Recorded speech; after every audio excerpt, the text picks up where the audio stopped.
साथियों नमस्कार, मैं हरिश्चंद्र बर्णवाल इस वीडियो में आप सभी का स्वागत करता हूं। दोस्तों, अंतर्राष्ट्रीय आतंकी तहव्वुर राणा, इससे जुड़ी हुई कुछ बहुत ही खास चीज आपको दिखाना चाहता हूं। आखिर किन नेताओं से तहव्वुर राणा के रिश्ते जुड़ रहे हैं, कैसे जुड़ रहे हैं, ये लिंक जो जुड़ा हुआ है ना, वो कैसे जुड़ रहा है। ये जो मोदी जी अमेरिका से इस आतंकी को उठाकर लाए हैं, ऐसे ही तो नहीं लाए होंगे। कितना पापड़ बेलना पड़ा होगा दोस्तों, आपको भी पता है। क्या क्या करना पड़ा होगा, कितनी मेहनत मशक्कत करनी पड़ी होगी। भैया, अमेरिका की अदालत में तर्क देकर वहां केस जीत करके अमेरिकी सरकार से होते हुए भारत में किसी आतंकी को लाना कोई मामूली बात नहीं है, और वो भी इतना पुराना मामला। सोचिए, मुंबई अटैक का। तो आज तस्वीर आपको दिखाना जरूरी है, किन किन नेताओं से रिश्ते। आपको पता है ना, अभी बांग्लादेश में जब हिंदुओं पर हमले हो रहे थे दोस्तों, वैसे ही आपको जानकारी दे रहा हूं। तो चिन्मय कृष्ण दास, जो इस्कॉन के हेड हैं, जब वो जेल में ठूंस दिया वहां की पूरी सरकार ने, तो एक भी वकील नहीं मिला, कोई गया ही नहीं। क्या फर्क है आपको बताता हूं। और यहां पर तो कसाब को भी मिल गया, तहव्वुर राणा को भी मिल गया। और कौन है आप जानते हैं ना, ये एक बहुत बड़ा फर्क है। और यही एक तस्वीर जरा फिल्म की तरह से आपको दिखाऊंगा। जब ये तहव्वुर राणा या जो भी दोषी थे 26 से 11 हमले के, कैसे कांग्रेसी उसको बचाते थे और आज क्या कर रहे हैं, तब और अब की एक खतरनाक तस्वीर आपको इसलिए दिखा रहा हूं दोस्तों, ताकि समझ में आए कि मोदी के होने का मतलब क्या है। तो मैं आपसे निवेदन करता हूं कि कमेंट भी कीजिएगा। आज तो बड़े बड़े नेताओं की कलई खोलना चाहता हूं, दिखाना चाहता हूं कि आज जो घर के आगे भौंक रहे ना अपने, वो दरअसल उस समय क्या कर रहे थे। तो आप कमेंट के साथ जुड़िए। और हाँ, एक बात और बता दूं दोस्तों, ये जो राहुल गांधी जी यही वाली लाल किताब लेकर घूमते हैं ना, मैंने भी खरीद ली है। और मैंने मंगाया, बड़ी महंगी किताब है, 1 रुपया भी नहीं छोड़ा। मेरे ख्याल से कितना 895 रुपये की किताब है, बड़ा पॉपुलर किताब हो गई है। इस किताब में बहुत सारी चीज़ें हैं। अब राहुल गांधी ने तो पढ़ी नहीं होगी, मैं ज़रा पढ़ लेता हूँ। तो मैं किसी दिन आपको दिखाऊंगा इसकी प्रस्तावना में क्या क्या लिखा है। बहरहाल दोस्तों, मैं ना आपको जरा 2 विंडो दिखाता हूं।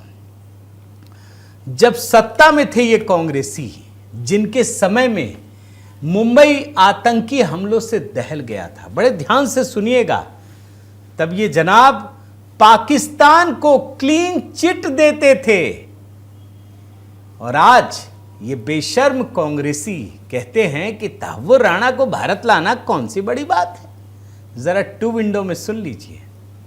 Nowhere in this book or nowhere in Mr. Mushrif's book you will see the involvement of the Pakistani terrorists in 26/11. कार्रवाई निश्चित तौर पे अशोक सिंघल के खिलाफ कार्रवाई होना चाहिए, क्योंकि ये वो मानसिकता है जिस मानसिकता से ये सारे लोग ग्रस्त हैं। हिंसा इनका चरित्र है, हिंसा इनका व्यवहार है, और नफरत इनकी स्ट्रेटेजी है। Their RSS activists with their connivance, I am again repeating, with their connivance and support are participating in acts of terror.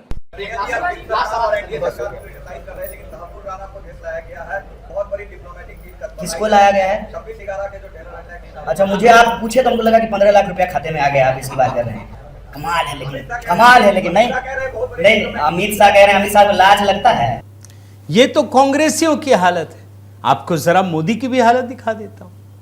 भैया, जब 2008 में ये हुआ था ना, तब भी मोदी उतने ही सख्त थे। आपको आश्चर्य होगा, तब भी मोदी जी ने कहा था पाकिस्तान दोषी है, अब भी सख्त है। मैं 2 विंडो दिखाता हूं। पहले विंडो में तो बयान है पीएम मोदी के, जो उस समय सीएम थे, और दूसरे विंडो में देखिए कैसे आतंकी को कमर और पैर में बेड़ियां, हाथों में हथकड़ियां, कैसे लाया गया इसे। जरा दोनों देखिए ना हिस्सा। की शिकागो की कोर्ट में आज राणा एक टेररिस्ट को मुक्त करने का फैसला हो चुका है। इस घटना ने आतंकवाद के खिलाफ लड़ने वाली हर शक्तियों के लिए, हर सरकार के लिए एक नया सवालिया निशान खड़ा किया है। किस आधार पर 26/11 के मुंबई के आतंकवादी घटना के दोषियों को निर्दोष करार करने की हिम्मत शिकागो कोर्ट करे। मैं जो भी दिखा रहा हूं ना दोस्तों, ये 2 विंडो में ही है, लेकिन अब थोड़ा सा मैं बताते हुए दिखाऊंगा। तब और अब, मतलब जब कांग्रेस की सरकार थी, जब हमला हुआ, तब कांग्रेस और यूपीए की सरकार, ये गांधी परिवार उस समय बड़े वर्चस्व में थे, तब ये सरकार क्या कहती थी, अब कांग्रेस पार्टी क्या कहती है। अब जैसे मैं कुछ पॉइंट्स बताता हूं। धमाकों की साजिश किसने रची, एक बड़ा सवाल है भाई। सब कुछ सरकार, पुलिस, प्रशासन, सीबीआई, आईबी, रॉ, सब तो आपके पास था। जानते ये कांग्रेसी क्या कहते थे, सरकार में बैठे थे, बोलते थे कि ये जो मुंबई हमला हुआ है, इसके पीछे आरएसएस और हिंदुत्व की ताकतें हैं। अब देखिए ना, AR Antule, there is more to it than meets the eye. Hemant Karkare का नाम लेकर ये दिग्विजय सिंह, ये तो दुनिया के इससे बड़े व्यक्ति तो हो ही नहीं सकते। क्या कहते हैं, Hemant Karkare told me hours before the terrorist strike that he feared for his safety from Hindu extremist.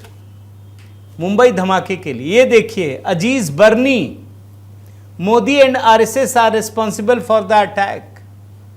आप सिर्फ देखिए किसने साजिश रची। और ये दिग्विजय, इसको तो दुनिया कभी नहीं भूल सकती। यह आदमी हिंदुओं को बदनाम करने के लिए किस हद तक गया। 26/11 के इस हमले पर 2010 में एक किताब आई, उसका नाम जानते क्या है, आरएसएस की साजिश। मतलब RSS and BJP are behind 26/11 attack. और इसको विमोचन इस आदमी ने किया है, दिग्विजय सिंह ने। आप सोचिए, और पाकिस्तान को मदद मिल गई इससे। बोलने लगा पूरी दुनिया में कि हमने कुछ नहीं किया, ये मुसलमान भी नहीं है, ये हिंदू हैं, और पूरे भारत को बदनाम करने लग गया। लेकिन मैं आपको बताऊं दोस्तों कि उस समय भी, जिस दिन हमला हुआ था ना, ठीक 2 दिन बाद मुख्यमंत्री थे नरेंद्र मोदी, साफ कहा कि इसके लिए पाकिस्तान दोषी है और कोई दोषी नहीं है, खुलकर कहा मोदी जी ने। और आज देखिए, मोदी जी तो अपनी मेहनत से तहव्वुर राणा को ले आए हैं। ये चिदम्बरम क्या कह रहे हैं पता आपको, कि ये तो आतंकी जो है, ये पाकिस्तानी मूल का कनाडाई नागरिक है, और हम जो मेहनत किए ना, उसी का नतीजा है। अरे चिदम्बरम साहब, किसको बेवकूफ समझते हो? तुम तो कह रहे थे कि आरएसएस का काम है, बीजेपी का काम है, सैफरन टेरर की बात करते थे, तो तुम कहां से लाओगे यार? आप सोचिए दोस्तों। अरे भाई, अमेरिका की अदालत में सबूत देने पड़ते हैं। ये भारत की अदालत नहीं है, अमेरिका की अदालत है, वहां के हिसाब से कानून चलता है। तब जाकर मोदी जी लाए हैं। तब और अब किसकी साजिश? तब कांग्रेस बोल रही थी भाजपा और आरएसएस की साजिश, सैफरन टेररिस्ट। और इस समय हमने मेहनत किया। दूसरा पॉइंट दिखाता हूं, पाकिस्तान पर रुख। जानते हैं, ये सरकार कांग्रेस की इतनी निकम्मी सरकार थी, पाकिस्तान के आगे गुहार लगाती थी। India remembers Mumbai terror attacks, urges Pakistan to prosecute perpetrators. क्या प्लीज कार्रवाई कीजिए, प्लीज कार्रवाई कीजिए। और ये जो मैं आपको बोल रहा हूं ना, इसका खुलासा किसी और ने नहीं, कांग्रेस का ही एक मंत्री रहा है, सुप्रीम कोर्ट के वकील भी रहे हैं, बड़े वकील मनीष तिवारी, उनकी एक किताब है, उसी में खुलासा किया। अब देखिए, हेडर पढ़िए इसका। 26/11 हमले के बाद मनमोहन सरकार ने पाकिस्तान के खिलाफ नहीं उठाया सख्त रुख, सख्त कदम। देख रहे हैं? और अब यही कांग्रेसी किस बेशर्मी से आते हैं, आप जरा देखिए। अब ये बोल रहे हैं कि अरे, आपने राणा के प्रत्यर्पण की प्रक्रिया शुरू नहीं की, हमारे प्रयासों से आपको लाभ मिला। कितना बड़ा फर्क आया। अरे, तुम तो आरएसएस को गाली दे रहे थे यार, जिसका कोई लेना देना नहीं है। एक और पॉइंट दिखाता हूं आपको दोस्तों, अमेरिका के साथ कूटनीतिक रिश्तों पर। यह सिर्फ इसी मुद्दे पर बता रहा हूं, मुंबई अटैक को लेकर के बता रहा हूं जानते हैं तब भारत की सरकार क्या करती थी? अमेरिका जाकर के गिड़गिड़ाती थी। ये मनमोहन सिंह जी कहते थे वहां जाकर के कि पाकिस्तान में आतंक बहुत बड़ा मुद्दा है। कभी हिम्मत नहीं हुई कि पाकिस्तान को बोले कि तुम आतंकवादी देश हो यार, कभी हिम्मत नहीं। बोले नहीं, पाकिस्तान के भीतर आतंकवादी हैं, कुछ आतंकवादी बैठे हैं, वही कर रहे हैं। आपको मैं दिखा रहा हूं दोस्तों, ये सारे पुरानी रिपोर्ट निकाल करके लाया हूं। बार बार बोलते थे 2013 में भी कि अब भी आतंकवादी शक्तियां बड़ी सक्रिय हैं। मैं लाइन पढ़ता हूं इस बीबीसी की रिपोर्ट से। प्रधानमंत्री ने राष्ट्रपति ओबामा के साथ हुई द्विपक्षीय बातचीत में कहा कि पूरे क्षेत्र की शांति की राह में जिस तरह की मुश्किलें आ रही हैं, उसकी एक बड़ी वजह यह है कि पाकिस्तान अभी भी आतंकवाद का केंद्र बिंदु बना हुआ है। अब पाकिस्तान का प्रधानमंत्री का वो भी बोला कि हम तो कुछ नहीं कर रहे हैं भाई, तुम कर रहे हो। कश्मीर का मुद्दा उठाओ और सिर्फ बयानबाजी। मनमोहन सिंह और कांग्रेस के काम करने का आलम यह था दोस्तों। मैं आपको दिखाता हूं कि मनमोहन सिंह अमेरिकी अधिकारियों से कहते थे, जो भारत में जिस तरीके से आतंकी हमला करते थे, कि आतंकी हमलों की वजह से उन्हें रात भर नींद नहीं आती है। आप सोचिए, भारत पाकिस्तान की द्विपक्षीय वार्ता होती थी और दोनों में सिर्फ बयानबाजी चलती रहती थी। मगर आज क्या स्थिति? आज ये कह रहे हैं नहीं हमने किया। अरे तुम्हारी हिम्मत कहां थी यार? अब देखिए ना ये रिपोर्ट। तहव्वुर राणा के प्रत्यर्पण को चिदम्बरम ने यूपीए सरकार का दे दिया क्रेडिट। मोदी सरकार क्यों ले रही श्रेय? ये तो केजरीवाल वाले से भी ऊपर वाली चीज है। ये एक और पॉइंट दिखाता हूं, मुंबई के गुनहगारों का प्रत्यर्पण। ये पॉइंट मैंने बनाया है बड़ा स्पष्ट। तब और अब आप समझ रहे होंगे, जब भारत में सबूत तो थे ही, सरकार कमजोर थी, नकारी निकम्मी सरकार। और कैसे मैं आपको बताता हूं, ये वहां से लेकर के आएंगे आतंकियों को, आपको लगता है? जानते हैं, बातचीत करनी थी, सबूत दे दिया। जो डेविड हेडली है ना, मुंबई आतंकी हमले का सरगना, बोला ये सरगना है, साजिश में शामिल है, भारत लाएंगे, ला नहीं पाए।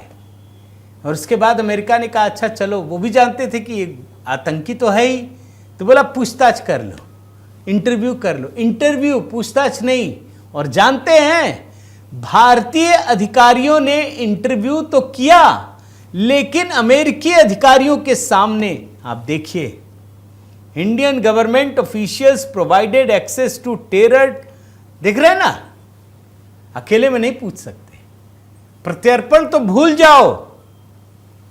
और जाहिर है दोस्तों, जिस तरीके से भारत की उस समय कांग्रेस की नकारी सरकार ने काम किया, डेविड हेडली का प्रत्यर्पण कराने में बुरी तरह से नाकाम रहे। आज जब प्रधानमंत्री मोदी की मेहनत से यह सब कुछ संभव हो पाया है, तहव्वुर राणा को उसी तरह हथकड़ी, बेड़ियों में जंजीर, तमाम चीजें लगाए हुए ये भारत लेकर आए, तो कह रहे हैं कि हमारे प्रयासों का नतीजा है। मैं तो यही कहूंगा दोस्तों कि आखिर वो कांग्रेसी नेता जो लगातार डेविड हेडली, तहव्वुर राणा को बचा रहे थे और उनको बचाने के लिए आरएसएस, भगवा आतंकवाद की थ्योरी गढ़ रहे थे, आखिर कुछ तो रिश्ता था उनका, ये जानना जरूरी है। और मैं आपको एक बात बताऊं दोस्तों, कि ये जो तहव्वुर राणा है ना, कई सारे राज उगल रहा है भैया, यहां भी लिंक था, ऐसे ही तो नहीं किया होगा ना हमला। इसलिए थोड़े दिन इंतजार कीजिए, ऐसे बड़े बड़े खुलासे होंगे, आपको यकीन नहीं होगा। और बहुत सारे नेता इसमें फंसेंगे, ये तय है। उम्मीद करता हूं दोस्तों ये कहानी आपको पसंद आई होगी। ज़रूर कमेंट के साथ अपनी बात रखिए, और कांग्रेसी जो इस समय एक नैरेटिव बुन रहे हैं उस पर भी अपनी बात रखिएगा। साथ ही दोस्तों, HB मेलोडी पर हमने जय हनुमान करके एक नया गीत अपलोड किया है। अगर आपने नहीं देखा है तो प्लीज़ आप ज़रूर देखिए और वहाँ पर भी कमेंट कीजिए। अपना प्रेम और स्नेह बनाए रखिए। दोनों चैनलों को सब्सक्राइब कीजिए, लाइक कीजिए, कमेंट कीजिए, बेल आइकन दबाइए। बहुत बहुत धन्यवाद। जय सिया राम।